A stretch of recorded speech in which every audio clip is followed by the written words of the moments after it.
continuer. Mais j'aimerais qu'on chante encore. Papa, dis la gabi, tu peux dire là-bas, maman. Tu peux dire là-bas. Et moi, mon limé. Alléluia. On va prendre l'original de la chanson.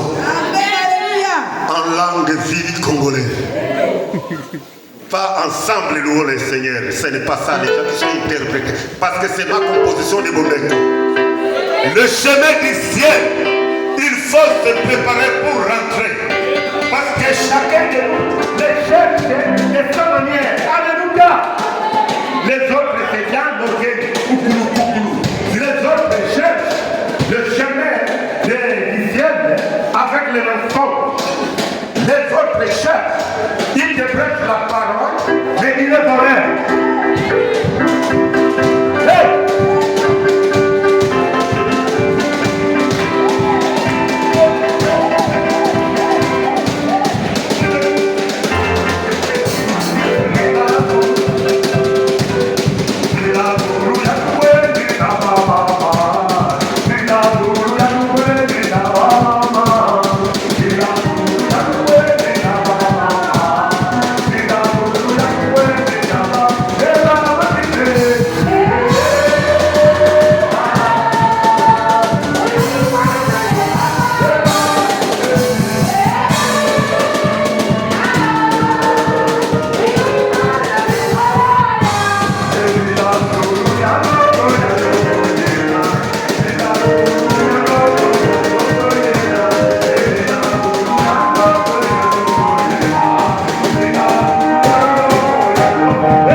Bientôt va la procès. Nous sommes toujours dans les âges. Amen. Hier, nous parlions de l'âge des patriarches. Et l'âge des patriarches, qu'est-ce que nous avons retenu?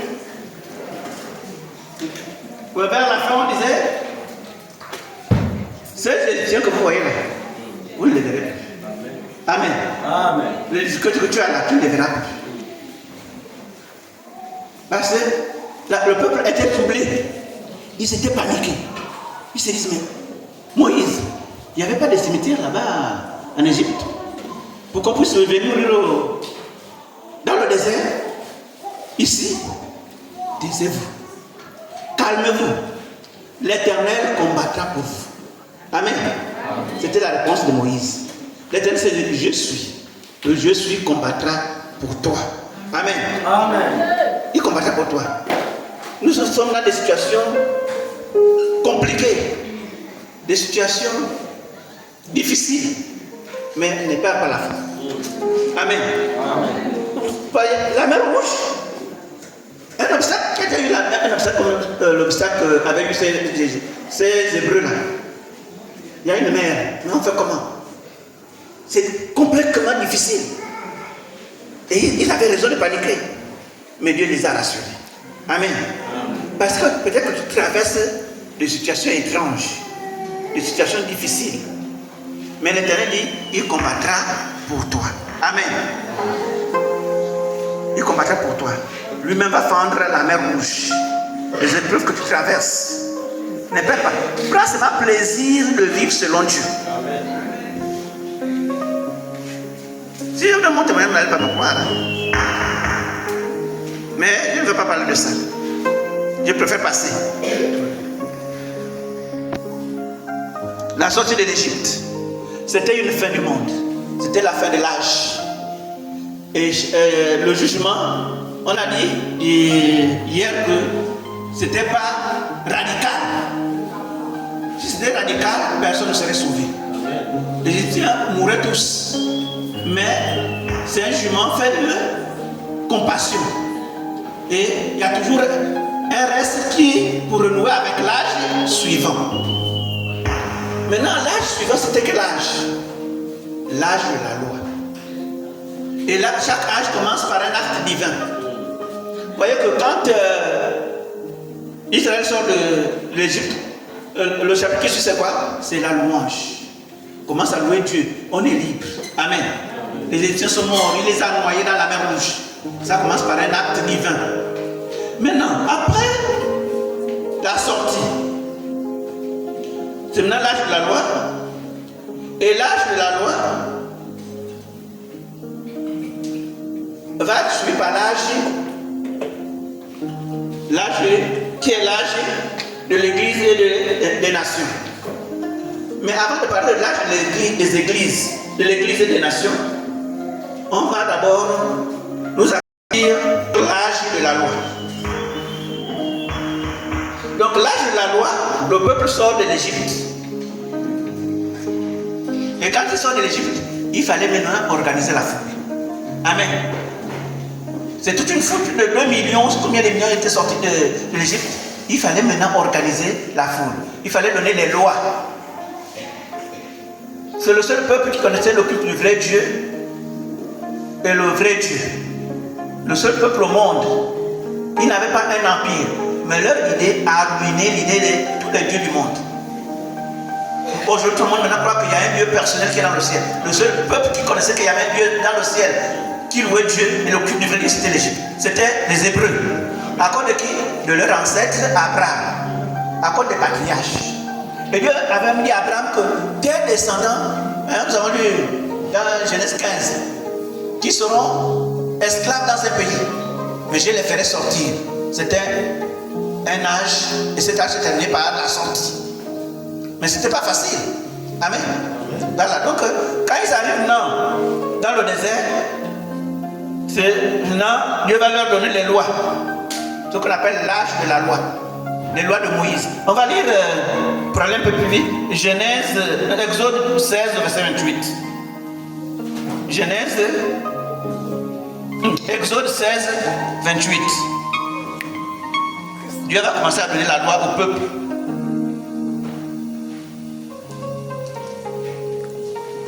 Alors l'Éternel dit à Moïse, jusqu'à quand refuserez-vous de garder mes commandements et mes lois? Je reprends. Alors l'Éternel dit à Moïse, jusqu'à quand refuserez-vous de garder mes commandements et mes lois. Veuillez vous asseoir. Donc nous sommes là à l'âge de la loi et le peuple devait apprendre à vivre selon les lois, à marcher selon Dieu. Le peuple devait apprendre à se sanctifier. Voilà, à marcher comme Dieu veut. Le peuple devait apprendre cela.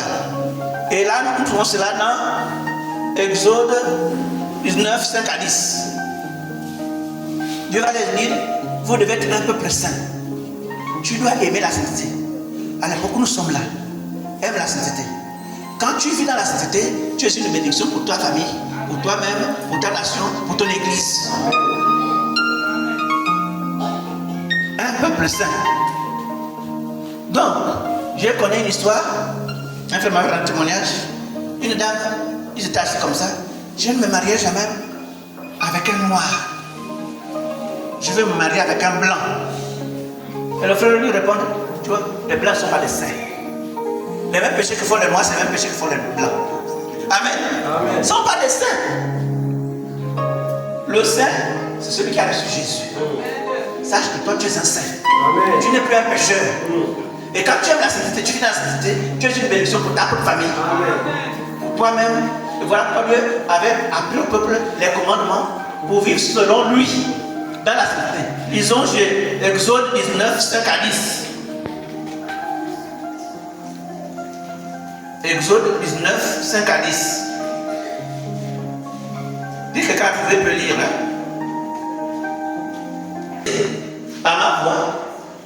Et si vous gardez mon alliance, vous serez aussi dans tous les peuples mon plus précieux joyau, car toute la terre est à moi.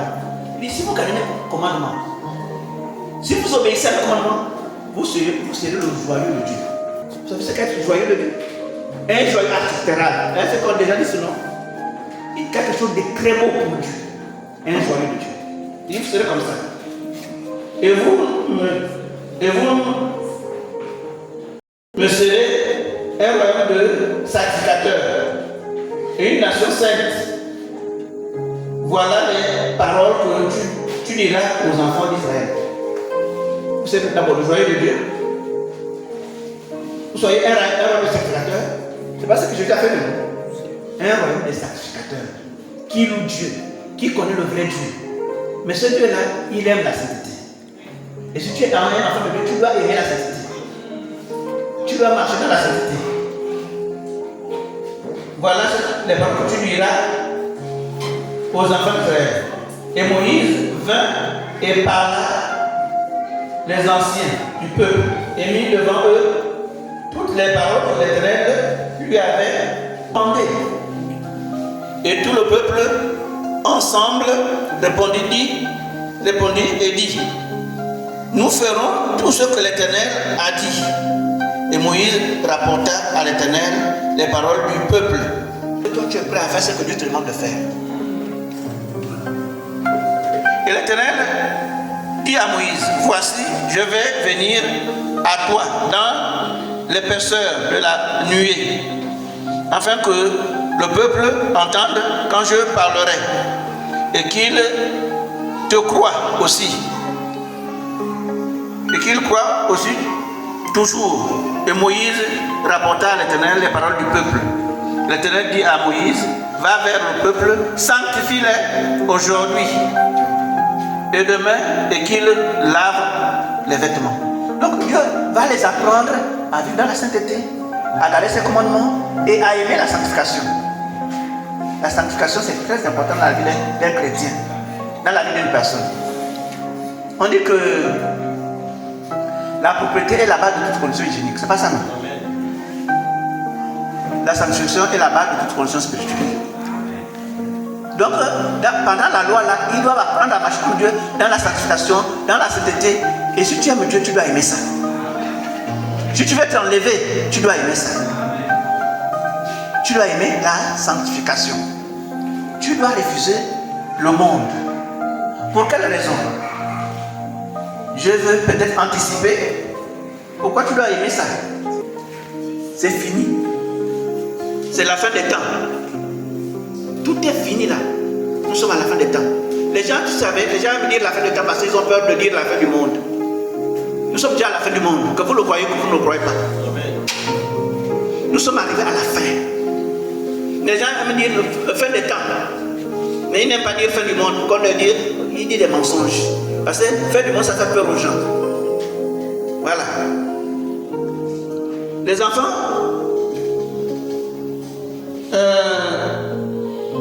tu cherches l'emploi, le mariage, les enfants. Ce que les gens cherchent. Ne te concentre plus sur ça. Concentre-toi sur Jésus. C'est ton rédempteur. Celui qui te sanctifie. Et si tu es comme ça, il te prendra. Parce que nous sommes arrivés à la fin. Nous sommes arrivés à la fin. Que tu crois, que tu ne crois pas, tu es concerné. Tu refuses, tu es condamné. Et tu vas subir les rafles des temps de la fin. Pour échapper à ça, il faut vivre dans la sainteté. Il faut aimer la sanctification. Amen. On va y revenir. Retournons à notre âge de l'âge de la loi. Dieu va donner la loi au peuple d'Israël pour que Dieu continue à les entretenir. Pour que Dieu continue à prendre soin d'eux. Il devait aussi marcher comme Dieu veut. Il devait marcher dans la sainteté, dans la sanctification, garder les commandements de Dieu. Et Dieu, le reste, il combattait pour lui. Il n'a pas dit, bon, Dieu va changer ta situation, mais tu n'aimes pas marcher dans la sainteté. Dieu va répondre à tes besoins, va te guérir, mais tu n'aimes pas la sanctification. Et Dieu ne peut pas le faire. Il dit, si tu obéis, il dit, je suis l'Éternel qui te guérit. Exode 15, à partir du verset 26. Si tu écoutes attentivement ma voix, je vais éloigner les maladies loin de toi. Nous avons il y aura des épidémies sur toute la terre. Des choses bizarres. Mais si tu aimes Dieu, Dieu va te faire échapper ça. Ça disparaît devant toi. Donc on va revenir sur l'âge de la loi. Et vous allez voir qu'après d'avoir dit que vous devez marcher dans la sainteté, vous devez marcher dans la sanctification, maintenant au chapitre 20, il dit, voilà mes commandements que vous devez. Et vous savez, l'Éternel, et le seul Éternel, on ne mélange pas Dieu. Autre chose. Tu as ton petit gris et tu vas aussi prier, mais ça ne marche pas. L'Éternel, Dieu est l'Éternel. Tu obéiras à l'Éternel ton Dieu. Car c'est l'Éternel qui te guérit. Vous lisez Exode 20, juste à côté. Vous voyez, il donne les commandements pour que les enfants apprennent à marcher. C'était l'âge de la loi. Alors Dieu prononça toutes les paroles en disant, je suis ton Dieu, qui t'est retiré du pays d'Égypte, de la maison de servitude. Dieu t'a retiré du monde. Tu n'es plus un mondain. Tu es un saint. Amen. Amen. Tu es l'Égypte plus sur le monde. Voilà. On n'aura point d'autre Dieu devant ma face. On ne ménage pas Dieu. On ne ménage pas Dieu avec autre chose. Si tu es Dieu, cherche la sanctification, attache-toi à Dieu. Refuse le monde. Parce que le monde là est déjà fini. Nous sommes déjà arrivés à la fin du monde. Les gens me disent la fin des temps. Parce qu'ils ont peur. Les gens ont peur de dire la fin des temps, la fin du monde. Mais la fin du monde, ce n'est pas la fin de l'existence. C'est la fin de certains systèmes que le monde a mis en place. La fin du péché, la fin de Satan. Et tout va se passer dans le 6e âge. Amen. Amen. Voilà. Et comment l'âge de la loi va se terminer? Cet âge se termine par la crucifixion de Jésus, le Christ, et la destruction du temple. Certainement, vous avez entendu parler de 70 semaines. Donc, la 7e semaine, c'est là où nous sommes maintenant là. Il y a eu 69 semaines qui sont réalisées depuis l'Antiquité. Nous allons rentrer dans la 7e semaine. On ne va pas parler, on va revenir là-dessus. Donc ça se termine, l'âge de la loi se termine avec quoi? L'âge de la loi se termine par la crucifixion de Jésus et la destruction du temple. Le temple juif. Le premier temple avait été détruit par les Nebuchadnezzar. Le deuxième temple a été détruit par Titus, un général romain. Quand les Juifs ont dit bon, que son sang retombe sur nous et sur nos enfants, ils ne savaient pas ce qu'ils étaient en train de dire. Il fallait que Dieu meure. On dit que chaque âge commence par un acte divin. Donc, l'âge, le 6e âge, commence par la crucifixion de Jésus. On a crucifié Jésus à la croix. La mort de Dieu. C'était une mort sacrificielle. Qui signifie que Dieu n'est pas indifférent aux souffrances de l'humanité. Il est compatissant. Amen. Amen. Dieu est compatissant. Il te voit souffrir. Ça ne l'arrange pas. Alors, pour résoudre ton problème, il est allé mourir à la croix. La mort de Dieu. C'est une mort sacrificielle. Jésus s'est sacrifié pour toi. Et c'est comme ça que l'âge de la loi s'est terminé. Donc les Juifs ont rejeté Jésus. Et les Juifs ont été dispersés dans le monde entier. Et ils ont connu ce qu'ils ont connu.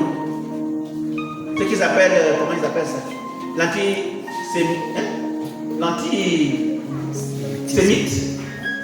On garde les Juifs partout dans le monde entier.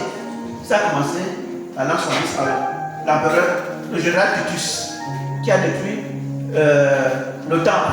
Et Jésus avait dit, Seigneur, regarde ce beau temple-là. Il a dit, il ne restera pas pierre sur pierre sur détruit. Et le temple, ce que Jésus a dit, ça s'est réalisé. Amen. Et c'est comme ça que l'âge de la loi s'est terminé. Et Jésus est né sous la loi. Il n'était pas suscité à la loi, mais il est né sous la loi. Il a trouvé le temple, il a trouvé les pharisiens qui ne respectaient pas la loi. C'était l'âge de la loi. Maintenant, après l'âge de la loi, il y a eu tout ce qu'il y a eu. Mais c'est toujours dans les difficultés. Ça c'est toujours dans des temps difficiles. Quand on a détruit le temple, les Juifs ont été détruits. Et vous lisez ça dans Matthieu 24, le temple a été détruit. Les Juifs ont été dispersés. Et on dit, c'est le temps des nations et de l'Église. Le 6e âge commence par quoi? Par le temps des nations et de l'Église. C'est ce qu'on appelle la Pentecôte. Donc, qu'est-ce qui s'est passé? On a crucifié Jésus. Il est mort, il a été enterré, il est ressuscité. C'est un acte divin. Amen. C'est un acte divin. Il est ressuscité et il a dit aux disciples, ne restez pas là. Restez là tranquille. Je vais vous envoyer le Saint-Esprit. C'est l'âge de l'Église. Et le Saint-Esprit est venu. C'est que nous allons fêter la Pentecôte le 9, la fête de Pentecôte. Ça, c'est l'âge de l'Église. Et Dieu va introduire les nations dans les promesses d'Abraham. Amen. Amen. Dieu introduit les nations par Christ qui meurt. Et Jésus est mort, il est ressuscité et il est monté au ciel. Il va revenir. Ça, c'est l'âge, le 6e âge. On dit que Dieu a établi la rédemption du monde et la fin du monde en 7 âges. L'âge du paradis, l'âge du temps de Noé, l'âge de la tour de Babel, l'âge des patriarches que nous avons vu hier, et là, c'est maintenant l'âge de la loi. Dieu va apprendre à son peuple de marcher comme lui il veut et de lui rendre un culte. Cet âge-là s'est terminé par la crucifixion de Jésus et la destruction du temple juif. Amen. Amen. Maintenant, on va rentrer au 6e âge, l'âge de l'Église et des nations. Quand l'Église est née de la résurrection, sans la résurrection, l'Église n'existerait pas. C'est parce que Jésus est ressuscité que l'Église est née. Amen. Et les disciples ont choisi le dimanche parce que Jésus est né et ressuscité le dimanche. Ils ont choisi le dimanche pour adorer. Le dimanche ne vient pas remplacer le sabbat, la loi juive. Le dimanche ne vient pas remplacer ça. Le dimanche n'a pas été créé par le catholicisme romain. Non. Le dimanche, parce que Jésus est ressuscité dimanche. Et les apôtres ont choisi dimanche pour adorer. Pour commémorer la résurrection. Voilà. Et parce que quand Jésus est mort, les disciples ont fait quoi? Tous se sont dispersés, ils ont pris peur. Mais quand ils ont appris que Jésus est ressuscité, ils se sont regroupés. Amen. Amen. Vous lisez Jean 8, J'étais dans la chambre et Jésus est venu, il les a trouvés. C'est moi, je suis ressuscité. Regardez mes mains, c'est bien moi. Vous voyez, les mains sont percées, c'est moi Jésus. Et Thomas dit non. Si je ne vois pas les mains percées, je ne croirai pas. Et un autre jour, j'étais là, et Thomas se trouvait, et Jésus est venu. Il a dit Thomas, viens. Je suis ressuscité, c'est bien moi. Regarde bien mes mains. Les mains percées, les pieds percés, c'est moi. Qu'est-ce que Thomas a dit? Mon Seigneur est mon Dieu. Jésus est Dieu. C'est un acte divin que Jésus a accompli pour toute l'humanité. Pour racheter tous les humains. C'est un acte divin qu'il a posé. Donc la mort de Dieu, c'est une mort sacrificielle. Ce qui signifie que Dieu n'est pas indifférent à tes problèmes. Il n'est pas indifférent. Il compatit à tes problèmes. Et pour résoudre ton problème, la cause des malheurs, c'est le péché. Il fallait qu'il décrit d'abord le péché et les démons. Amen. Amen. Parce que dans les derniers temps, les démons vont maintenant apparaître aux gens. Est-ce que tu sais ça? Les démons apparaissent maintenant aux gens. Je vous ai donné le témoignage de ma fille hier. Un petit enfant de 9 ans, un démon apparaît à l'enfant, il donne 3500. Heureusement que l'enfant avait refusé. Autant que ce n'est pas une histoire inventée. Les démons vont maintenant apparaître aux gens. Les temps vont être compliqués. Nous sommes arrivés à la fin. Les temps sont devenus mauvais. Et il y aura beaucoup de crises sur la terre. Beaucoup d'événements. Si tu n'as pas Jésus, ce ne serait pas facile de tenir. Moi-même, je vais entendre la voix. Ce n'est pas le mensonge. J'entends la voix. Quiconque invoquera le nom de Jésus sera sauvé.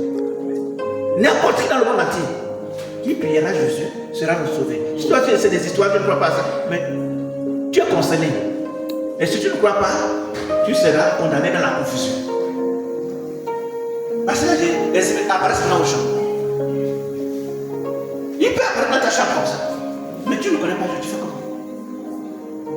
Il faut connaître Jésus. Voilà.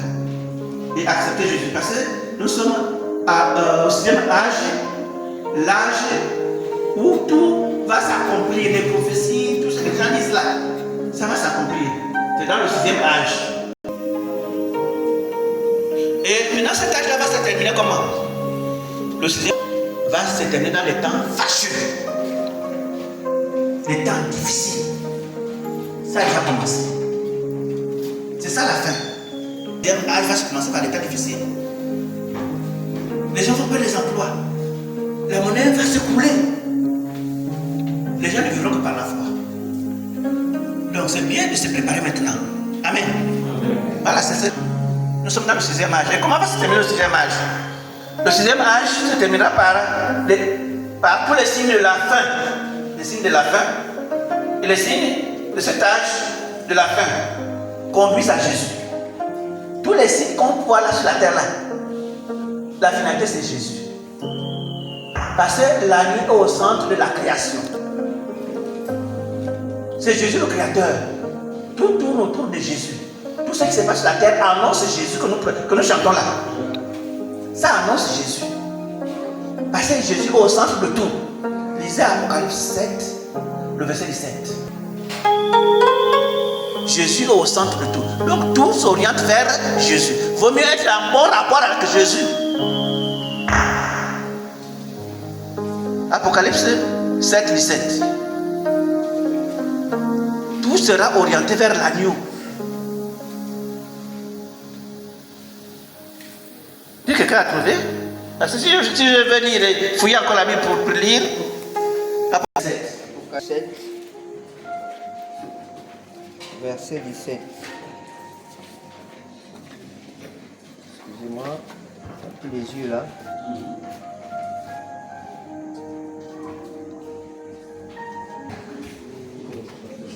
Car l'agneau qui est au milieu du trône les paîtra et les conduira aux sources des eaux de la vie. Et Dieu essuiera toutes larmes de leurs yeux. Il faut faire l'amitié avec l'agneau. C'est l'agneau qui est au centre de la création. L'agneau doit être au centre de ta vie. L'agneau doit être au centre de l'église. Parce que c'est lui la solution. Parce que nous allons vivre maintenant des situations complexes sur la terre. Des situations très complexes. Il se passe des choses étranges sur la terre. Et ces choses-là affligent les gens. Les gens passent par des épreuves difficiles.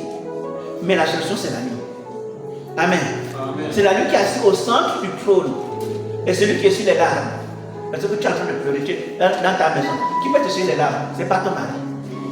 Ce n'est pas ta femme. C'est Jésus qui peut sur les larmes. C'est l'agneau. Et tout est centré, tous les événements, les signes de la fin, c'est centré sur Jésus. Amen. Voilà.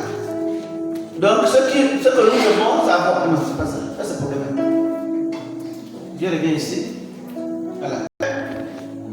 Une période et un point. Il y a un temps marqué pour la fin. Et nous sommes arrivés au temps marqué pour la fin. Le temps marqué pour la fin part de 2020 à 2030. Cette période-là va être compliquée sur la terre. Que tu crois que tu ne crois pas, c'est vrai. Tu refuses, tu es condamné. Qu'est-ce qui s'est passé en 2020? Il y a eu le corona, non? Et depuis qu'il y a eu le corona, les choses s'améliorent, mais ça ne fait que ça s'enfonce. Les choses ne font que devenir compliquées. Depuis 2020 et 2001. Chaque fois qu'on traverse les années, ça deviendra compliqué sur la terre. Il va manquer de nourriture. Il va manquer de beaucoup de choses. Mais quiconque a le nom de Jésus sera sauvé. C'est la vérité. Amen. Et le monde que tu vois là, comme j'ai dit au début là, le monde là va bientôt disparaître. Le monde que nous voyons là va bientôt disparaître. Donc tous les signes de la fin de cet âge, de 6e âge, conduisent à Jésus. Et c'est un ensemble des événements. Un ensemble des événements qui vont se dérouler sur la terre. Dans cet espace-là. De 2020 à 2033, même peut-être 2035. Dans le cadre du siècle et du demi-siècle, les choses vont se dérouler là. Dieu a laissé cette période pour accomplir ce que nous allons voir là. C'est dans cette période que ça va s'accomplir. Un temps marqué pour la fin. Il y a un temps marqué. Et nous sommes déjà parvenus au temps de la fin. Et ce serait des temps difficiles. Comme les Égyptiens, c'était difficile pour sortir de la mer Rouge. C'était très difficile. Et au temps de Moïse, c'était aussi difficile. Les gens mangeaient, buvaient, mais quand le déluge est venu, c'était compliqué. Le 6e âge aussi serait très compliqué. Donc, concentre-toi sur Jésus. Laisse Jésus pas marié, cherche les mariages, cherche la femme, cherche les enfants. Oublie ça. C'est là où les gens sont concentrés. Ils cherchent le travail. Frère, prier, ton Dieu là. Ok, tu vas voir. Quitte-moi ton Dieu là. Les gens sont concentrés pour chercher les maris, pour chercher les enfants, pour chercher le travail, chercher l'argent. Concentre-toi sur l'essentiel. L'essentiel, c'est Jésus. C'est Jésus qui peut te protéger. Pour échapper à tout ce qui arrive là, il faut invoquer Jésus. Tout est centré vers Jésus.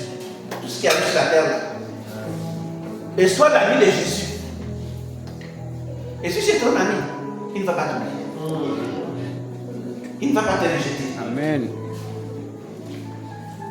La période de la fin inclut évidemment tous les signes, événements qui le nomment comme marquant la fin. Il y a beaucoup de signes qui marquent la fin. Et quels sont les signes qui marquent la fin? Il y aura la construction du 3e temple. Le premier temple a été détruit par les Babyloniens. Israël, c'est la montre du monde. Tout se déroule en Israël là. C'est la montre. Tous les signes de la fin se déroulent sur Israël. Depuis l'Antiquité. L'âge du paradis. Après l'âge du temps de Noé. Bon, c'était pas encore Israël. L'âge de tour de Babel. Dieu a dispersé. Maintenant, Dieu a choisi un homme, c'était Abraham. À partir d'Abraham, Dieu devait faire la rédemption de toute l'humanité. Et vous avez vu les étapes qu'on a traversées. Il arrive à la mer Rouge. Mais les Égyptiens, elle dit, ne paniquez pas, je vais combattre pour vous. Le temps de la fin aussi serait comme ça. Si comme mon frère, Jésus dit, moi je vais combattre pour toi. Ne t'en fais pas. Moi je vais te protéger. Moi je vais te protéger. Mais il faut que toi tu aimes d'abord Jésus. Amen. Il faut que toi-même tu vis dans la sanctification. Il faut que toi-même tu aimes la sainteté. Ne te compare pas aux autres. C'est individuel, c'est personnel. Amen. Amen. Et si tu fais ça, Jésus prendra soin de toi. Jésus s'occupera de toi.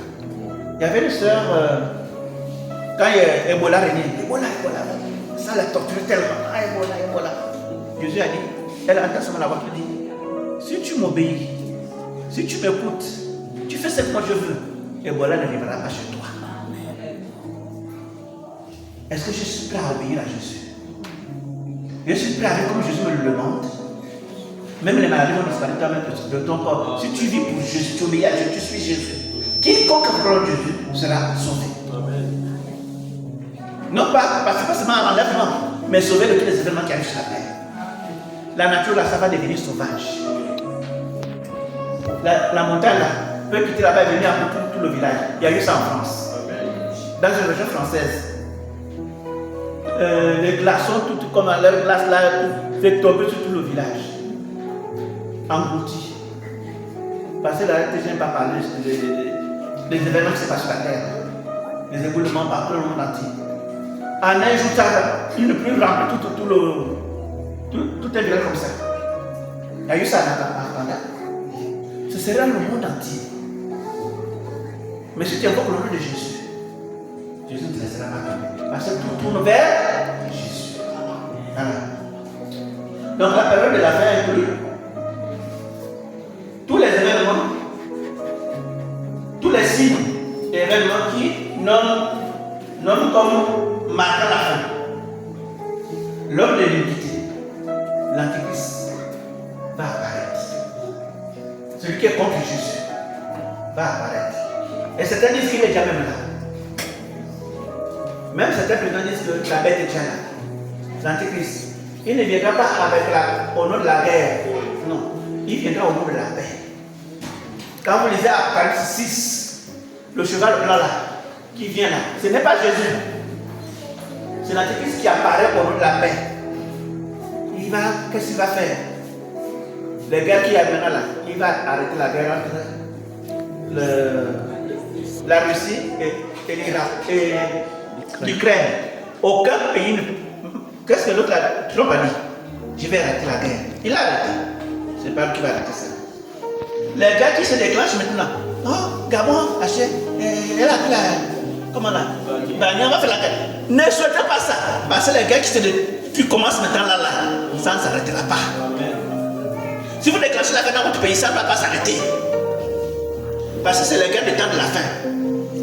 Ça ne s'arrête pas. C'est compliqué. C'est l'antéchrist qui viendra arrêter ça. Donc l'apparition de l'homme d'iniquité, la tribulation, qui commence sous son autorité. Et les signes célestes sont tous inclus dans la période de la fin. L'apparition de l'antéchrist, la tribulation, qui commence sous l'autorité de l'antéchrist, et les signes célestes sont inclus dans la période de la fin. Ne prêtez pas attention. Observez. Même la nuit là. La nuit nous sommes maintenant ici. La nuit nous sommes plus ici. C'est maintenant ici. Faites l'expert. Vous allez regarder que la nuit nous sommes maintenant ici. Les signes célestes. Des fois le ciel devient tout rouge. Des fois l'eau devient tout rouge. Tous ces signes-là annoncent le retour de Jésus. En dehors des guerres. Les signes célestes sont tous inclus dans la période de la fin. Donc cette partie-là. Pour revenir sur la période de la fin. Il y avait un rabbin qui a vécu avant les 1900. On avait les 1800. Parce que la première guerre mondiale, la deuxième guerre mondiale a commencé en 1933. Le rabbin là, c'était un rabbin crédible. Il a dit il y aura 2 guerres mondiales.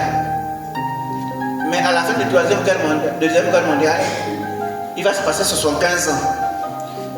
75 ans après la deuxième guerre mondiale, le Christ va apparaître. Est-ce que le Christ est apparu? Le Christ n'est pas apparu. Parce que la deuxième guerre mondiale s'est arrêtée quand? En 1945. Quand tu prends 1945 plus 75 ans, on tombe où? En 2020. Est-ce que le Christ est apparu?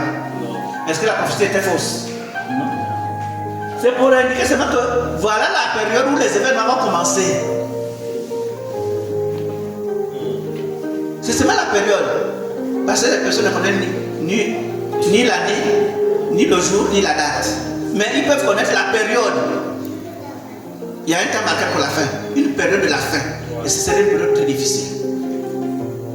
Et quand il y a eu le Covid-19, oh, l'Afrique va disparaître. Mais c'était même les Européens qui ont subi ça. Ce serait des périodes très difficiles. Il dit ce que vous voyez là, ça va bientôt disparaître.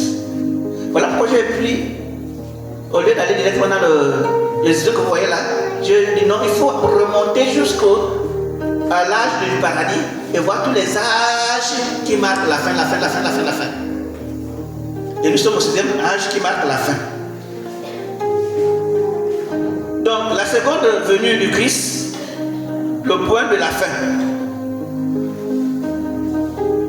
Le retour de Jésus marque la fin. L'enlèvement de l'Église, c'est la fin. Donc marque la fin. Aujourd'hui, les gens qui réfléchissent à la vie sociale, morale, industrielle et politique, ils discernent des problèmes que le monde n'a encore jamais rencontrés. Le monde va connaître des problèmes très compliqués. Les gouvernements ne sauront pas résoudre ces problèmes-là. Ils n'arriveront pas à résoudre ces problèmes. Ce sont des problèmes difficiles. Par exemple, la guerre de l'Ukraine et la Russie. Ce n'est pas facile de résoudre ce problème-là. La guerre entre la Palestine et Israël, ce n'est pas facile de résoudre. Le monde va faire face à des problèmes compliqués sur la terre. Il va se passer des choses très compliquées sur la terre. Il n'y a que l'Antichrist qui viendra résoudre ce problème-là. Il n'y a que le faux prophète, l'Antichrist, qui viendra résoudre ce problème. Pourquoi il va réussir à résoudre ce problème? Parce qu'il sera habité de Satan. L'Antichrist, il sera incarné par Satan. Ce sera le contraire de Jésus. Jésus était incarné par Dieu. C'était Dieu lui-même en chair et en os. Jésus là, qui est allé mourir à la croix pour toi là, c'était Dieu. Que tu ne crois pas, que tu ne crois pas, c'est la réalité. Jésus, c'était Dieu incarné. Le véritable Dieu qui a créé sur la terre. Il avait dit que tout a été créé par lui et pour lui. Tout appartient à Jésus. Donc c'était Dieu en chair et en os sur terre. L'Antichrist aussi sera Satan en chair et en os sur terre. Et voilà pourquoi il aura plein d'énergie. Il arrivera à séduire les gens, à tromper les gens et à résoudre les problèmes. Et à mettre une certaine paix, mais ce serait une paix précaire. Amen. Il va instaurer une paix. Il va arrêter les guerres. Il va dire voilà un génie politicien qui est apparu. Un génie politicien est apparu. Il a résolu les problèmes. Il a arrêté la guerre de l'Ukraine. Il a arrêté la guerre entre les Palestiniens. Et c'est même lui qui fera construire le 3e temple. Le temple de la tribulation. C'est lui qui va construire ce temple-là. Mais dans le monde, les choses seront compliquées, difficiles. Donc il discerne des choses, rencontre dans toute son histoire.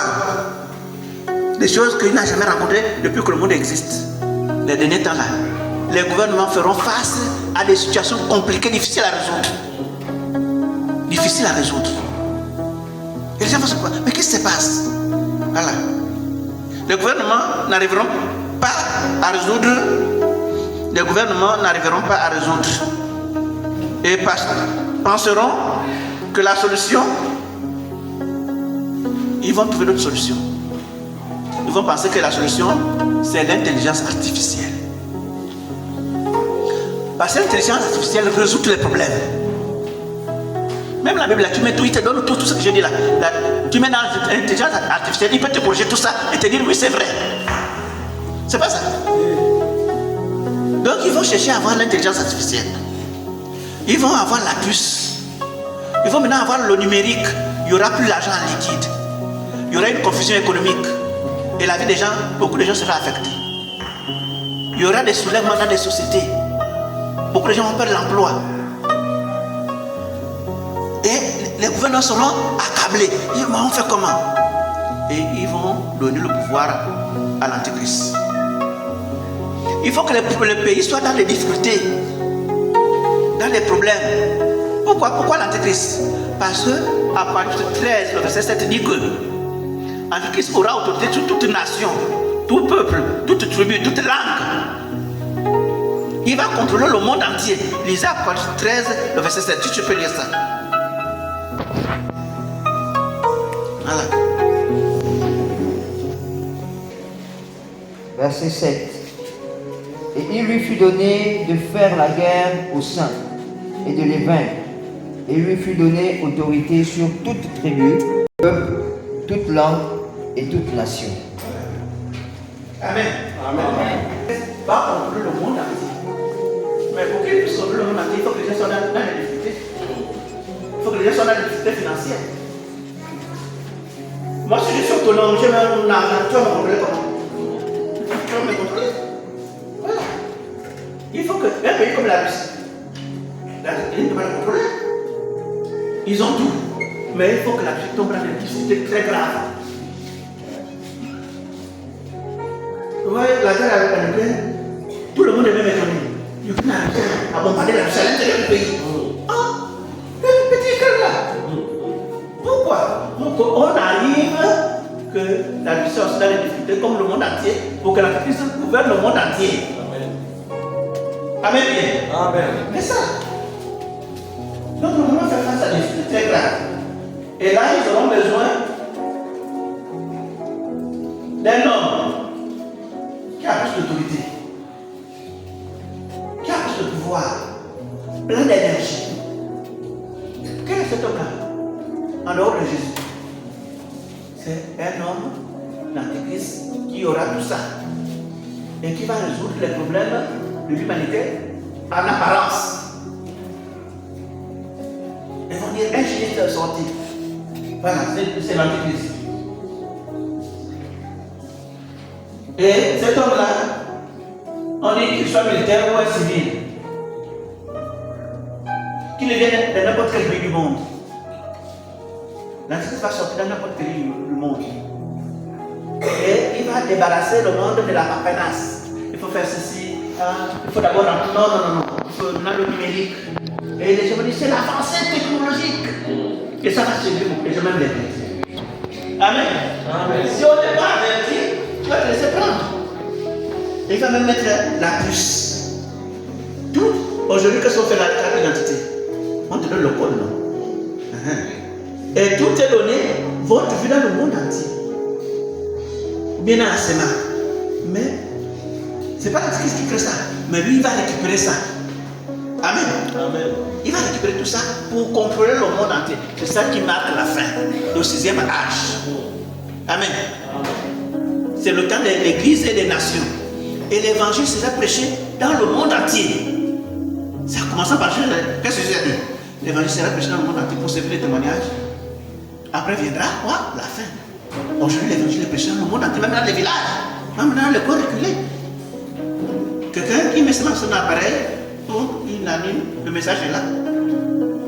Donc l'évangile est presque arrivé dans le monde entier. Ça, il a dit, ça va commencer à Jérusalem. Un acte divin. Le Saint-Esprit est descendu sur les gens. C'est un acte divin. Et ça se répand dans le monde entier. Après quoi viendra la fin. Et tout va vers qui? Vers Jésus. Voilà. Donc la crise va apparaître et pousser un homme d'une énergie qui va pousser tout le monde au travail. Et celui qui peut remplir tout cela, l'homme habité de Satan. La bête, l'antéchrist. Il est déjà là. Mais les gens ne savent pas. Les gens ne savent pas. L'apôtre Paul dit, Il faut qu'on évite l'homme du péché. Celui qui se proclame Dieu, il va aller même jusqu'à soi dans le temple de Dieu, se proclamant lui-même Dieu. Et il va exiger l'adoration de tout le monde. Il va exiger l'adoration de tout le monde. Et c'est très difficile. C'est très difficile. C'est compliqué. Mais reste attaché à Jésus. Quiconque croit en Jésus sera sauvé. Lisez Romains 10, verset 11 et verset 13.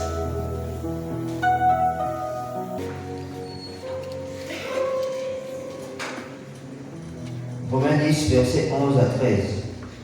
Quiconque croit en lui ne sera point confus. Il n'y a aucune différence, en effet, entre le juif et le grec, puisqu'ils ont tous un même Seigneur, qui est riche pour tous ceux qui l'invoquent. Car quiconque invoquera le nom du Seigneur sera sauvé. Amen. Celui qui met sa confiance en Jésus ne sera pas déçu. Et quiconque invoquera le nom de Jésus sera sauvé. Surtout dans les temps de la fin où nous sommes là. C'est compliqué. Sauver. Imaginons que nous avons accepté Jésus. Parce qu'il faut se pouvoir sauver de deux phases. Parce que là, nous sommes au temps là, un tremblement de terre peut se dégager tout de suite là. Si nous avons confessé le péché, on va être au paradis. Tu es sauvé. Parce que tu es bon pour le nom de Jésus. Voilà. Un tremblement de terre peut se déclarer tout de suite. Une inondation peut se déclarer. Vous allez voir, vous qui avez été à l'école ici, la terre a peut quitter tout un éboulement de terrain sur abattre le village. Si tu as Jésus, tu vas aussi. Non pas Jésus, tu vas l'enfer. Amen. Amen. Quiconque croit en Jésus sera sauvé. Et quand le Christ va commencer à résoudre le problème des gens, arrêter les guerres, résoudre les difficultés que les gens n'arrivent pas à résoudre là, on va dire, oh, un génie politicien d'abord.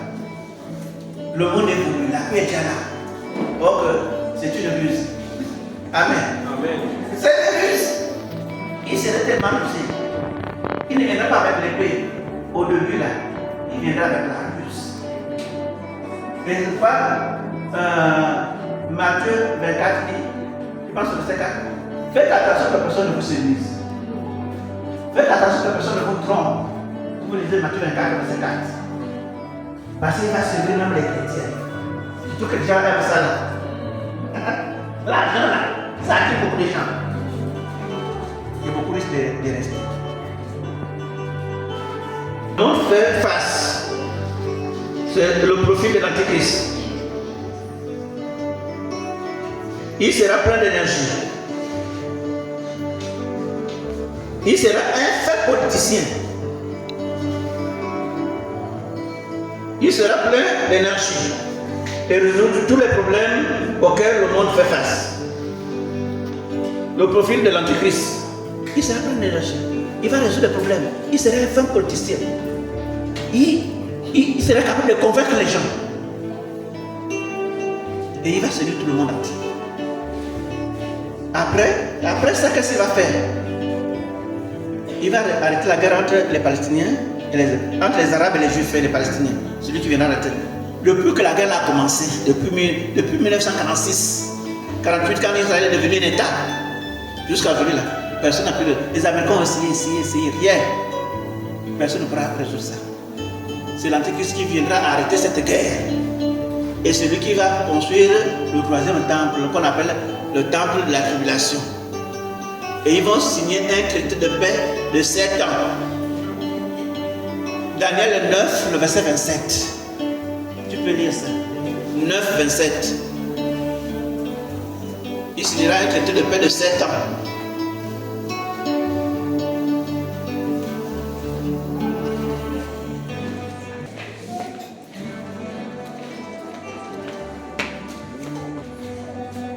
Daniel 9, 27. Il fera une solitude alliance avec plusieurs pour une semaine. Et durant la moitié de la semaine, il fera cesser le sacrifice et l'offrande.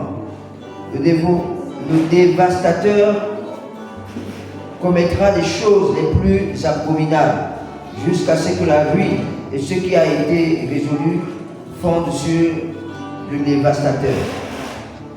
Amen. Amen. Voilà. Il y a eu 69 semaines qui se sont déjà organisées. Jusqu'à l'an 110, quand il y a eu la décision du deuxième temple. Maintenant, il reste une semaine. Une semaine a pris 7 ans. Et c'est l'Antichrist qui va signer le traité de paix entre les Israélites et les Palestiniens. Mais on l'appellera pas l'Antichrist.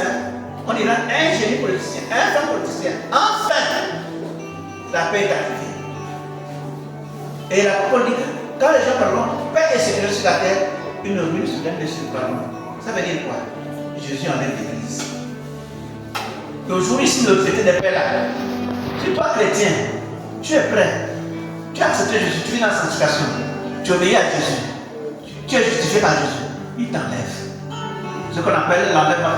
Tout est dirigé vers Jésus. Parce que les chrétiens ne vont pas vivre la tribulation. Les 7 ans qui vont se passer là, les chrétiens ne vont pas vivre ça. Dès qu'ici le traité là, pour construire le temple là, où il y a la mosquée là, ça là, c'est un endroit disputé entre les Juifs et les Arabes. Les Arabes disent c'est pour eux. Les Juifs disent c'est pour eux. Ils se disputent. Et c'est lui qui viendra résoudre ce problème-là.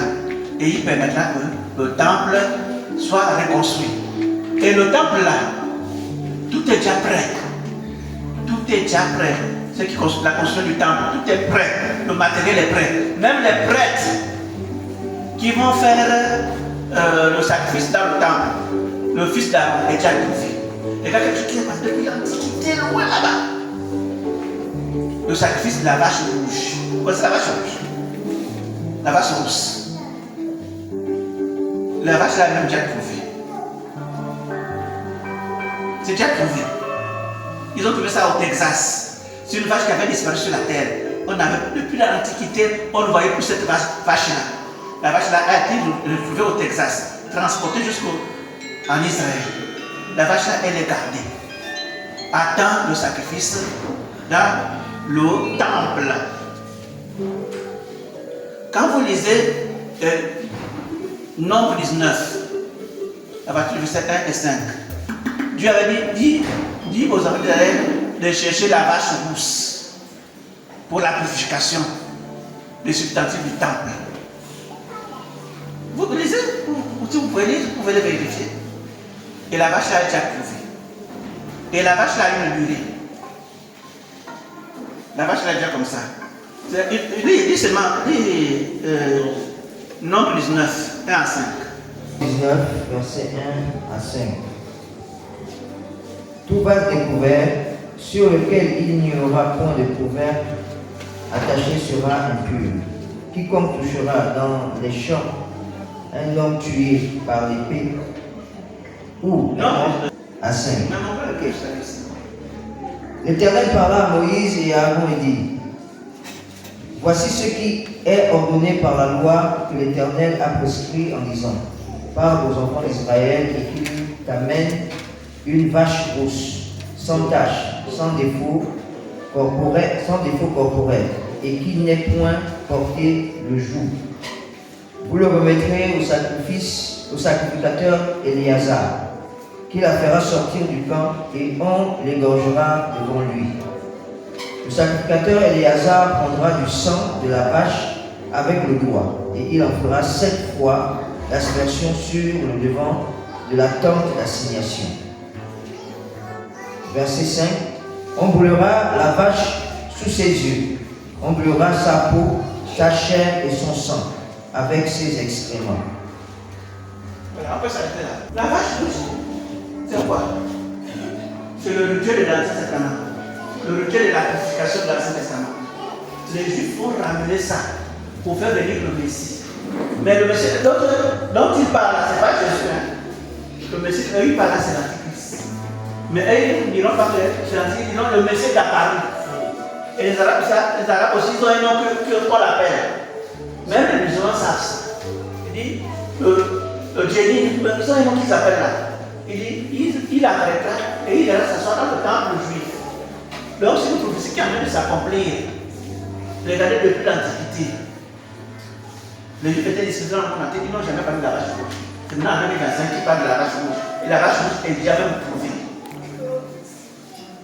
La vache rouge, j'ai trouvé, ils ont fait ça au Texas. Ils sont en train d'élever ça en Israël. Dans un enclos. C'est la vache là qui servira de sacrifice dans le troisième temple qu'ils vont construire. Tous les ustensiles, tout ce qu'il faut pour le sacrifice de la vache rouge est déjà là. Non, ils vont faire des sacrifices dans le temple avec la vache rouge pour la purification du grand prêtre. Même les grands prêtres sont déjà établis. Et c'est ça que l'Antichrist va arrêter. Il dit qu'il arrêtera, mais on a dit que le sacrifice. Au début, 3 ans et demi, il va faire l'alliance avec Israël. Voilà. Maintenant, ils vont construire le temple. Donc, quand ils construisent le temple, ils vont commencer à faire les sacrifices. Et lui, quand il vient, le Messie, les Juifs vont l'acclamer. Oh, un génie, le Messie est arrivé. Parce que pour eux, Jésus, un Messie qui vient, un simple homme, on peut pousser. Ils ne voyaient pas ça. Non, non, non. Ça, c'est pas notre Messie. Et il veut un conquérant. Un homme éloquent, un homme, il y a des termes qu'on utilise là. Voilà. Donc il va venir et eux ils vont l'accueillir. Même en secret, il se passe des choses entre les Juifs et l'Antichrist, la bête qui est déjà là. C'est déjà là. Et beaucoup de gens disent, on n'en parle pas. Les gens n'en parlent pas. Les gens ne sont pas au courant.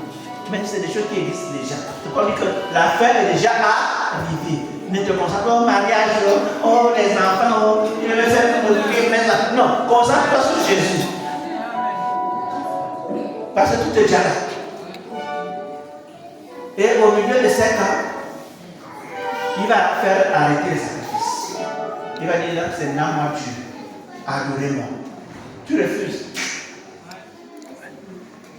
Et il aura le contrôle du monde entier. Avec l'intelligence artificielle, avec la puce, il aura le contrôle sur le monde entier. Avec toute la technologie qui amène là. Il n'a pas besoin de se déplacer. Depuis là-bas, il te connaît. C'est que tu es, on t'a ton numéro, c'est 30, 30, 40, tout ça. Tout est dedans, tout est donné. Mais n'ayez pas peur de ça, c'est pas ça le numéro. Hein? Prenez votre carte. C'est pas ça. Voilà, c'est pas ça. Mais si tu veux éviter tout ça, il faut être attaché à Jésus. Amen. Pour que tu parles au premier tour. Amen. Parce que ça va bientôt se déclencher. L'enlèvement bientôt va se déclencher. Si tu n'as pas Jésus, tu restes. Mais ceux qui vont rester là, que tu crois, que tu ne crois pas, tu es concerné, tu refuses, tu es condamné. Tu vas traverser les tribulations. La tribulation serait compliquée. Parce qu'il n'y aura plus la sécurité sur la terre. Ce qui fait la sécurité, ce n'est pas les policiers. C'est la présence de l'église. C'est la présence de l'église qui fait la sécurité. Pourquoi? Parce que le Saint-Esprit est là et le sang de Jésus. C'est ce qui assure la sécurité.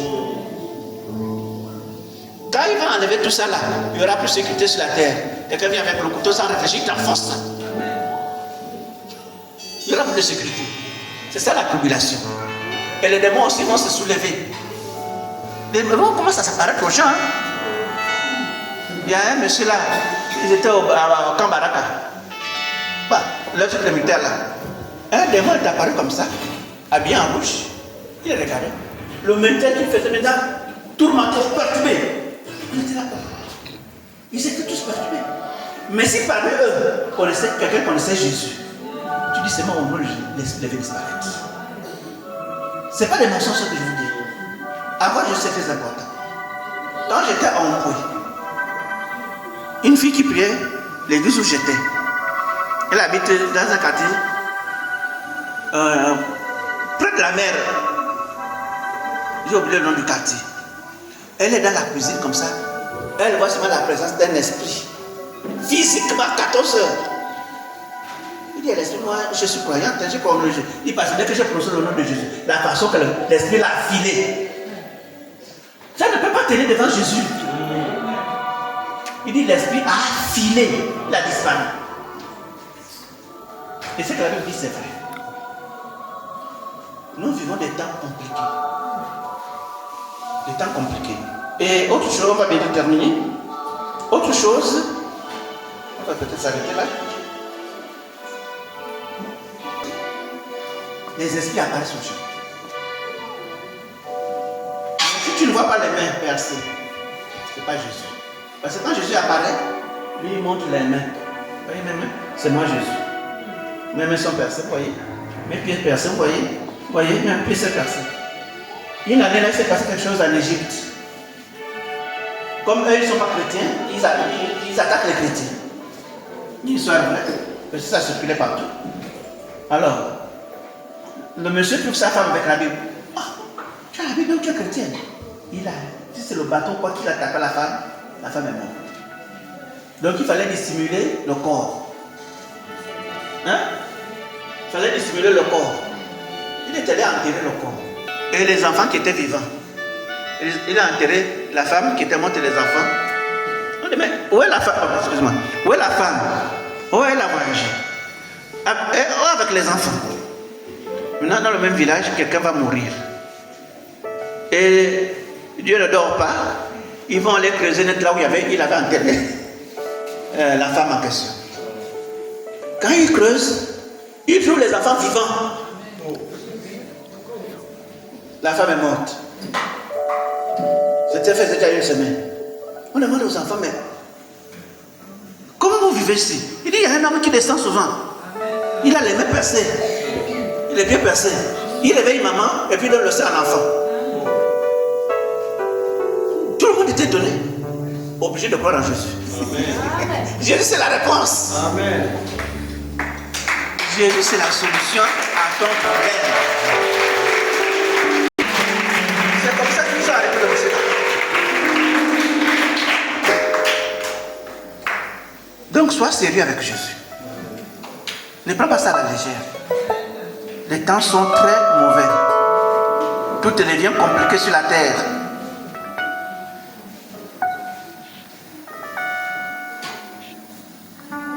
Donc, on décrit l'Antichrist, il faut voir ça bien, il faut laisser.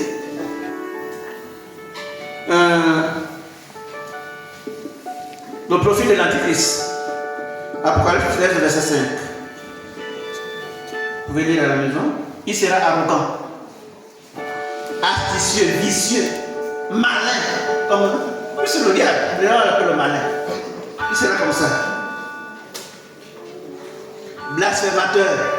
Il va blasphémer le nom de Dieu. Apocalypse 13, verset 6.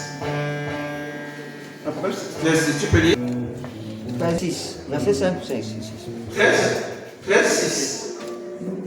Il parle de la main de Dieu. Apocalypse 13, verset 6.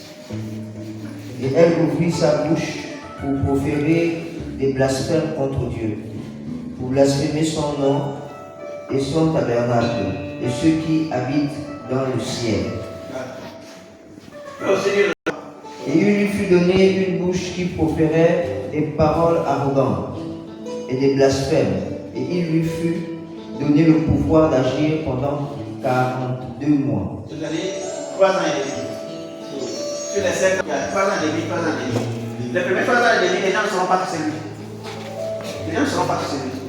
Mais les 3 ans et demi, il va monter dans ses griffes. Il sera l'homme le plus noir, le plus grand dictateur que le monde n'a jamais connu. Il serait plus que Hitler, il serait plus que tous les dictateurs que le monde. Il serait même plus que Nebuchadnezzar. Et il va former son gouvernement. Oui. On a un seul gouvernement mondial, une seule religion mondiale, une seule monnaie mondiale. Sous sa supervision. C'est pas vaut mieux aller au premier tour. Quand Jésus revient, premier tour. Parce que c'est qui va rester là. Ce n'est pas possible. Parce que c'est là dans le numérique. C'est là où l'argent est. Est-ce que tu es prêt à supporter la faim? Parce que pour manger, pour acheter, il faudra avoir ça. Apocalypse 13, verset 18. Apocalypse 13, 18. Il faut maintenant avoir ça. Il va imposer ça aux gens.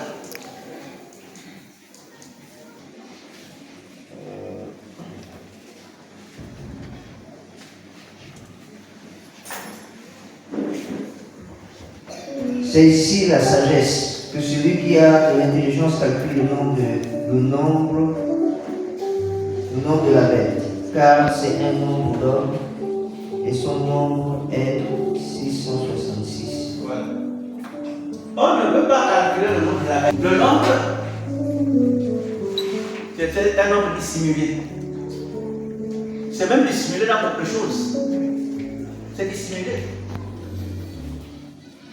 Vous voyez, c'est écrit comme ça. C'est le 6 qui est dissimulé. Le chiffre de la dissimulation sera le chiffre de la révélation. C'est dissimulé dans beaucoup de choses. Tu n'as pas besoin de voir peur parce que toi, tu es dans le sang de Jésus. Amen. Toi, tu as Jésus. Tu n'as pas besoin de voir ça. C'est dissimulé dans les choses. On avait vu, quand j'étais à Bilengui, la laisse des enfants. Une laisse. C'était dissimulé dedans 666. Vous prenez le bébé, vous mettez l'enfant ne fait que pleurer. Vous enlevez l'enfant, l'enfant est tranquille. Vous prenez, vous mettez la laisse, vous déposez l'enfant dessus.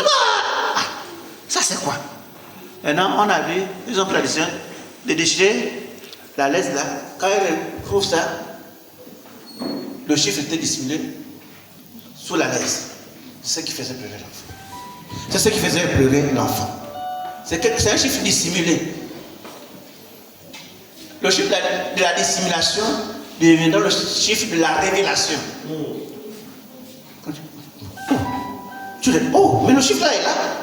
Celui qui est intelligent, c'est pas que tu vas calculer, c'est pas les calculs qu'on va faire. Ce ne sont pas des calculs. C'est un chiffre dissimulé dans beaucoup de choses là.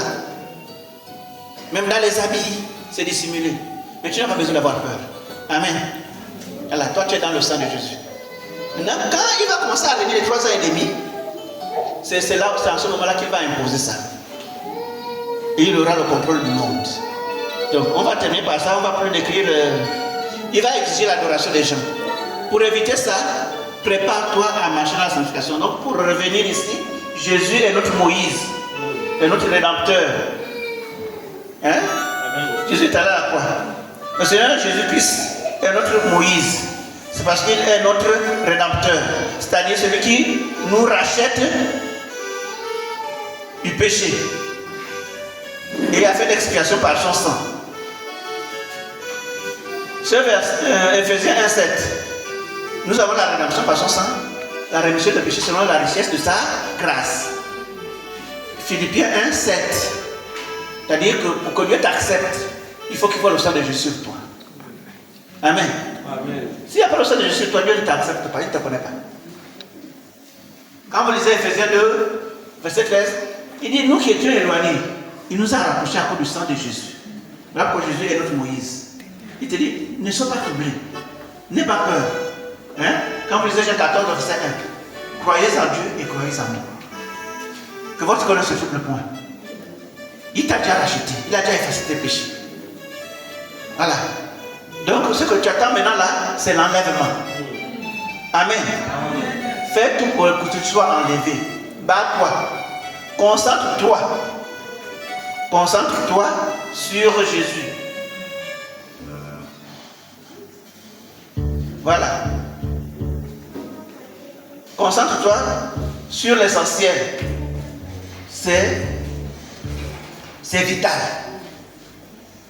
C'est vital. Ne perds plus ton temps dans les choses. Oh, je ne travaille pas. Ne perds plus ton temps dans les choses. Oh, je n'ai pas de femme. Oh, j'ai faim. Non.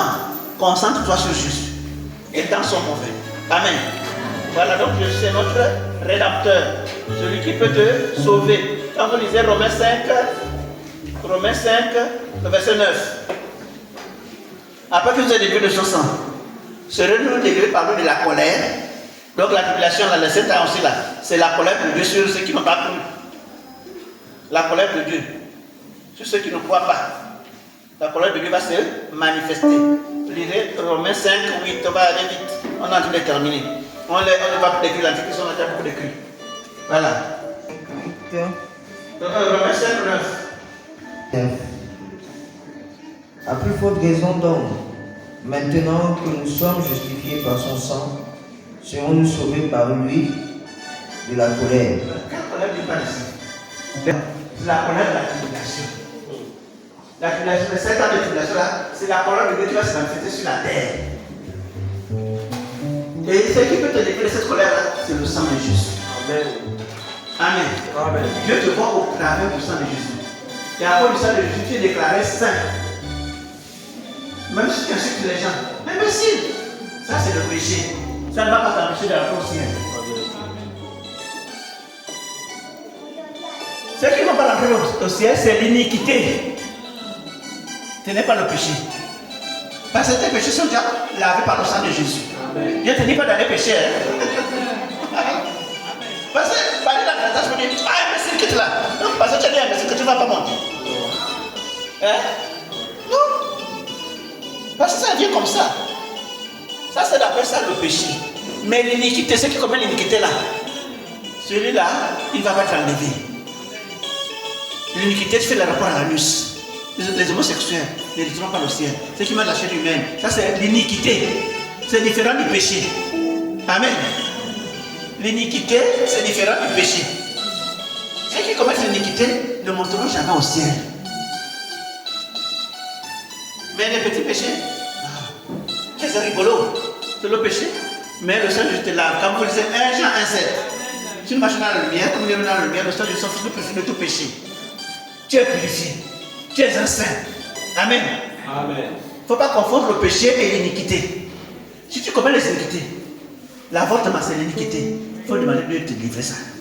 Sinon tu ne vas pas monter. Amen. Ça c'est l'iniquité. Il ne faut pas confondre l'iniquité et le péché. Amen. Voilà, le péché. C'est-à-dire, quand tu es en Jésus, tes péchés passés, présents, futurs sont pardonnés. Mais nous demandons pardon parce que c'est rigolo. Pourquoi nous demandons pardon? C'est pour empêcher à Satan de rentrer dans ta vie. Parce que quand tu pêches, tu donnes l'accès à Satan de rentrer chez toi. On dit que celui qui est né de Dieu ne pêche pas. Mais celui qui est né de Dieu, c'est quand lui-même le Satan ne le touche pas. 1 Jean 5, 18. 1 Jean 3, 9. Celui qui est né de Dieu ne pêche pas. Mais celui qui est né de Dieu, c'est quand lui-même, c'est-à-dire il vit dans la sanctification, dans la sainteté, et Satan ne le touche pas. Satan n'a pas accès dans ta vie. S'il a accès, c'est que toi-même tu laisses tes petits péchés là. Voilà quoi, on dit, laisse ça, c'est dans ce sens-là. Sinon tu es déjà saint. Amen. Amen. Mais c'est là aussi ne peut pas t'empêcher de monter au ciel. Sinon personne ne sera sauvé. Amen. Amen. Voilà, 1 Jean 1,7. Voilà. Hébreux 9, 14. Ce verset. Comment le sang de Christ, qui par l'Esprit éternel, se te fait sans tâche à Dieu, purifiera notre conscience des œuvres mortes pour que nous servions le Dieu vivant. Le sang de Jésus te purifie. Tu es déclaré pur. Tu es déclaré saint. Tu es pur. Tu n'es pas un pécheur. Tu vas dire votre vérité. Seigneur, pardonne-moi, pauvre pécheur. Tu n'es pas un pauvre pécheur. Toi qui as accepté Jésus, tu n'es pas un pauvre pécheur. Tu es un saint. Amen. Ton esprit est à l'image de Jésus. C'est à cause de ça qui va t'enlever. Amen. Amen. Voilà, lisez Hébreux 9, c'est quand on est en train de terminer. Hébreux 9, 14. Hébreux 9, 14. Hébreux 9, 14. Combien plus le sang de Christ, qui, par un esprit éternel, s'est offert lui-même sans tâche à Dieu, purifiera-t-il votre conscience des œuvres mortes, afin que vous serviez le Dieu vivant? Voilà, parce que dans notre conscience, si on a les péchés dedans, il n'est pas il n'a pas venu. Hein? Tu as rien entendu de Jésus. Même dans ton cœur, dans ta conscience, Jésus vient d'arrêter tout ça. Amen. Amen. Amen. Purifier ta conscience des œuvres mortes pour que tu serves le Dieu vivant. Voilà. Et Jésus, pour nous racheter, ce n'est pas l'argent. Il n'a pas besoin d'argent. Ce n'est pas l'or. 1 Pierre 1, 18 à 9. Ce verset nous rappelle que le salut ne s'achète pas avec de l'argent, ni avec de l'or. C'est gratuit. Jésus a appris. Connais-tu le prix? Non. Connais-tu le prix que Jésus a payé? Combien nous sommes de Christ? Ce n'est pas par l'or ou l'argent que nous avons été rachetés de la même manière, mais par le précieux sang de Christ, comme l'agneau sans défaut et sans tâche.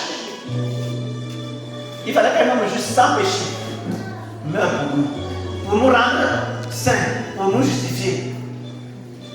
C'est notre rédempteur. Voilà pourquoi je dis Jésus, c'est notre Moïse. Amen. C'est lui qui nous a rachetés pour nous permettre de rentrer au ciel. Voilà. C'est un acte divin. C'est Jésus. Donc il y a un reste qui pour renouveler avec l'âge suivant. Donc, l'âge suivant c'est quoi? Après l'âge de le 7e âge. Quel est le 7e âge? C'est quoi le 7e âge? Le règne de Jésus sur la terre. Le règne de 1000 ans. Voilà, ça c'est le 7e âge. C'est-à-dire un monde sans péché. Donc nous, vous êtes déjà rachetés par Jésus. Jésus vous enlève, vous montez au ciel. Il se passe 7 ans sur la terre. L'Antichrist règne sur la terre. Maintenant, ceux qui ont été enlevés reviennent sur la terre avec Jésus pour régner 1000 ans sur la terre physiquement. Le monde continue. Amen. Ça c'est le 7e âge, l'âge du paradis sur terre. Ce n'est pas encore le paradis, hein? Les 1000 paradis. Voilà.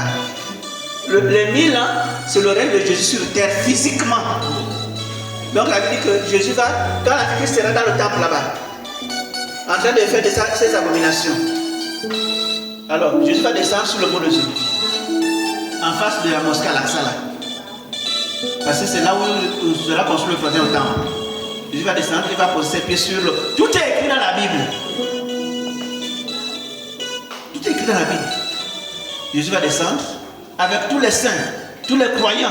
Si toi tu crois là, tu vas descendre avec Jésus pour régner 1000 ans sur la terre.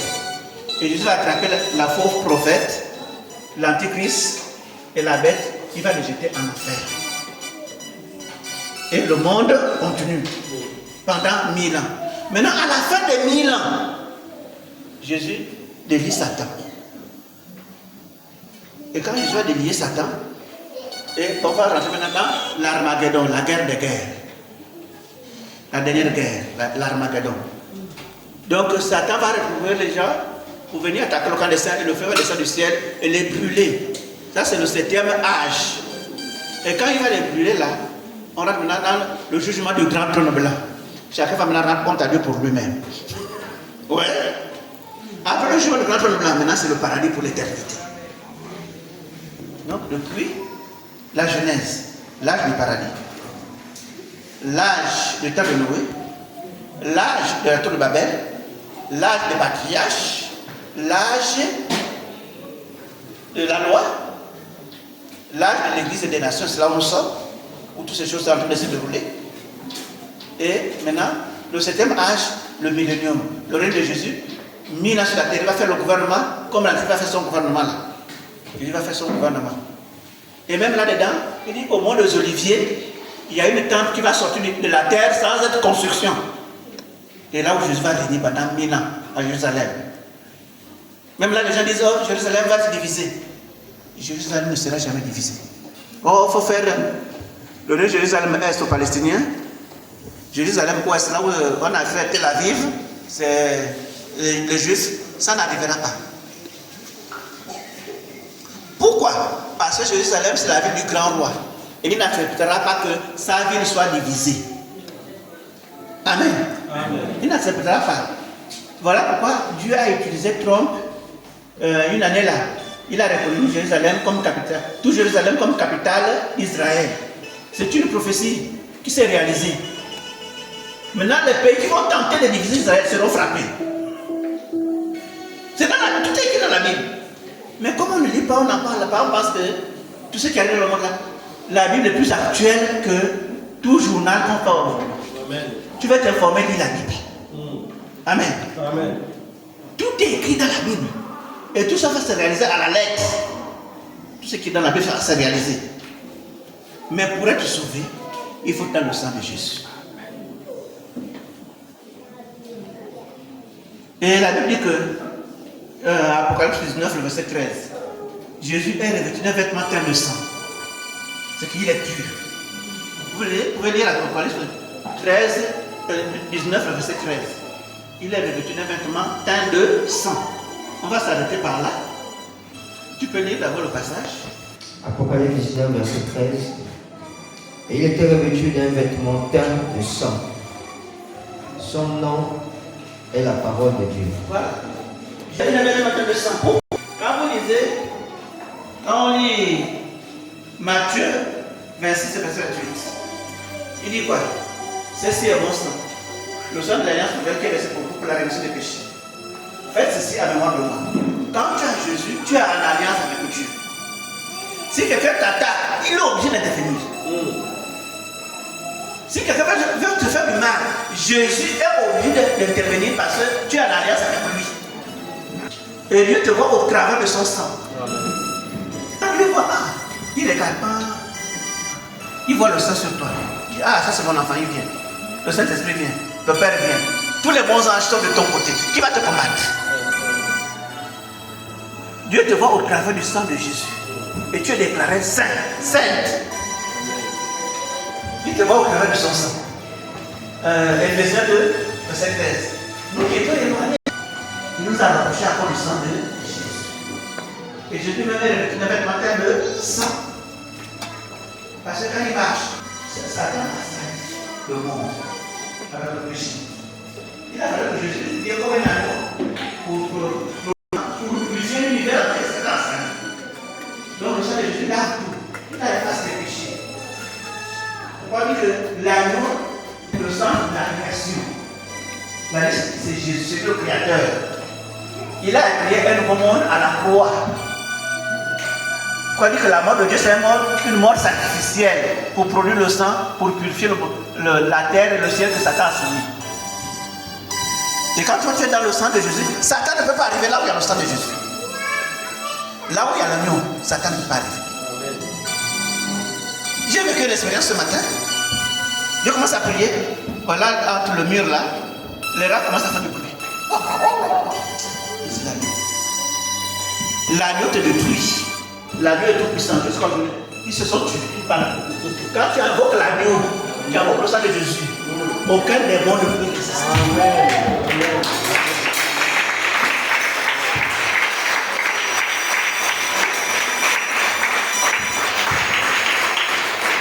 Tu as la solution. Aucun démon. Invoque seulement le sang de Jésus. Jésus me montre pas ça, vraiment invisible. Là où il y a le sang de Jésus. J'avais un ami, il était dans les sens ésotériques. Non, on a engagé une discussion. Oh Jésus, il y a plusieurs voies. Il n'y a pas plusieurs voies pour aller au ciel. Il n'y a pas plusieurs voies pour être protégé. La seule voie pour aller au ciel, pour être protégé, c'est Jésus. Oh Jésus nous voit.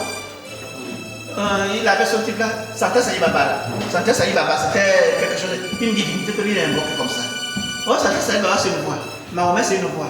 Bouddha, c'est une voie. Non, non, non, non. La seule voie, le seul chemin, c'est Jésus. Amen.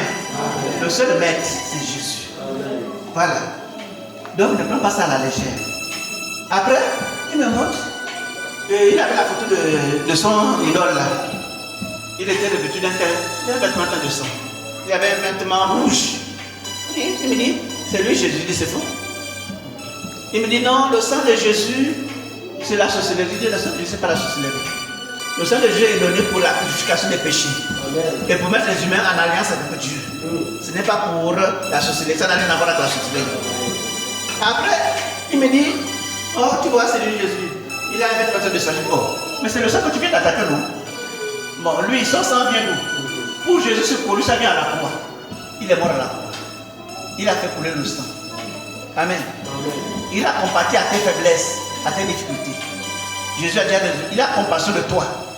Il a pris le sang. Pour lui permettre d'intervenir dans ta vie, il faut que tu sois sous le sang. Amen. Voilà. Pour terminer, moi j'étais longtemps pasteur de village. Je m'appelle pasteur de village. J'étais dans un village. J'ai trouvé deux mamans. Une maman qui priait à l'Alliance. Elle a quitté l'église de l'Alliance et est allée à l'église catholique. Et la maman qui priait à l'église catholique, elle a quitté l'église catholique pour une prière à l'Alliance.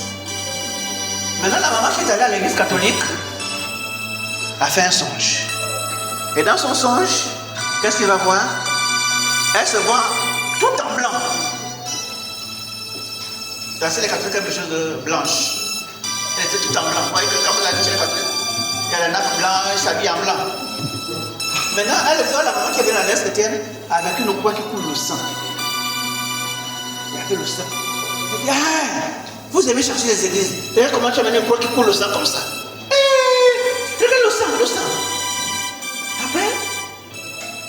voir, la maman à qui on avait dit ça. Dit qu'elle m'avait avec la poire, mais la poire là, il y avait le sang qui coulait. Ça veut dire quoi? Il dit, mais tu as peur pourquoi? Le sang là montre que tu appartiens à Jésus.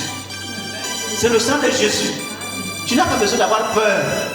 Parce que surtout quand on a souvent peur du sang. Non, quand tu es en Christ, tu as Jésus. Le sang de Jésus attire Dieu vers toi. Dieu te voit saint à cause du sang de Jésus. Le sang de Jésus te protège. Le sang de Jésus couvre ta maison. N'importe où tu vas, même s'il y a un esprit mauvais, un ingénieur, tu dis seulement, Seigneur, mets-moi sur ton sang. L'esprit là va fuir comme il n'est pas permis. Amen. Donc, tu n'as pas besoin d'avoir peur. En tant que chrétien, le sang que tu vois là, c'est le sang de Jésus. Amen. Et c'est ce que j'avais rassuré la maman là. Ça veut dire le sacrifice de la croix. Jésus a connu du sang. Maintenant, chez les catholiques, il faut le sacrifice de la messe. Le sacrifice non sanglant, qui est symbolisé par le blanc. Ce n'est pas le blanc pur que Dieu te rend pur. Non, ce n'est pas le blanc là. Les catholiques, on dit ça. Le turc, le sacrifice non sanglant. C'est-à-dire, le sacrifice non sanglant, le sacrifice de la messe. Ça suit le sacrifice sanglant de Christ. Parce que quand ils font tout le rituel, là, quand vous allez à l'église catholique, il y a quoi? Qu'est-ce que vous voyez à l'église catholique? On met la table, il y a les garçons des messes, c'est ça non? Avec l'ascensoir. On met une bougie là, une bougie ici. Et quand le prêtre fait son sacrement, ou bien son culte, il vient d'abord laver les mains. C'est pas ça. Le garçon des messes lave les mains, il fait ça. On appelle ça le sacrifice de la messe. L'abomination. Le sacrifice non sanglant. Le rideau recousu. C'est une abomination qui se passe dans un lieu saint. Voilà pourquoi chez nous ici, on ne met pas tout ça. On met seulement ça pour prêcher. On ne fait plus le sacrifice de la messe. Ce qu'ils font là, c'est ce qu'on appelle le sacrifice de la messe. Le sacrifice non sanglant. Qui suit le sacrifice sanglant de Christ. Donc, toi, si tu vois le sang de Jésus sur toi, n'aie pas peur. Amen. Parce que tu es en Jésus. C'est le sang de Jésus qui te couvre. Et ce sang-là qui te déclare saint. Et lui-même Jésus est revêtu d'un vêtement de sang. C'est notre rédemption. Et c'est ce sang-là qui va te permettre de rentrer au ciel. Tu ne rentres pas au ciel parce que tu ne bois pas ou tu ne fais pas non. Tu rentres au ciel parce que le sang de Jésus est sur toi. Amen. Amen. Amen. Et Dieu te déclare saint. Et ce sang-là attire le Père, attire le Saint-Esprit. Mais j'ai dit, je ne sais pas dire le Saint-Esprit. Tu vas dire le Saint-Esprit, oui. Mais qu'est-ce qui fait venir le Saint-Esprit en toi? Qu'est-ce qui fait venir le Saint-Esprit en toi? Lui, il est saint. Maintenant, qu'est-ce qui fait venir le Saint-Esprit en toi? Quelqu'un peut répondre? Qui fait venir le Saint-Esprit dans ta vie? C'est quoi? Si vous m'avez suivi, c'est le sang de Jésus. Toi, tu es suivi. Il faut que le sang de Jésus te lave, que le sang de Jésus n'habite. Les gens disent, le Saint-Esprit, c'est parent en âme. Non, le parent en âme, c'est un don. Comme tout le reste des dons que Dieu donne à tout le monde. Ce qui attire le Saint-Esprit en toi, c'est le sang de Jésus. Parce que quand tu étais souillé, le péché, quand tu acceptes Jésus, tu commences tes péchés, le sang de Jésus te lave. Et le Saint-Esprit vient habitant. Amen. Parce que c'est un Esprit Saint. Il est pur. Donc quand tu vois le sang de Jésus, tu n'as pas besoin d'avoir peur. Un frère pas gentil, il vivait dans un quartier et il y avait son voisin qui avait perdu. On termine avec ça, excusez-moi. Il vivait dans un quartier et son voisin a perdu l'enfant. Le voisin est allé voir le mandat. Le mandat dit, mais vous êtes bien protégé là-bas. Et comment vous êtes protégé? Moi j'ai perdu mon enfant. Mais je vois le sang. Je vois le sang dans une maison là. C'est le sang là qui vous protège. Et le monsieur vient. Il vient voir le frère. Il s'appelait Jacques Calvin. Jacques Calvin, je suis allé chez le gamba. Le gamba m'a dit que dans ta maison là, il y a beaucoup de sang. Toute ta maison est pleine de sang. Et il dit que c'est le sang là qui le protège. Mais quel sang? Quel sang? Je ne sais pas. Après, je suis chrétien, c'est le sang de Jésus que tu as vu. Amen. C'est le sang de Jésus. Et là où il y a le sang de Jésus, on est chrétien. Aucun pratiquant ne peut arriver. Amen. Et qui est la personne la plus sécurisée au monde? Mais comment on ignore ça? Toi, tu vas voir les gangas. Mais tu vas te rabaisser. Et si tu fais ça, Jésus, tu ne partiras pas. Amen. Que Dieu bénisse sa parole.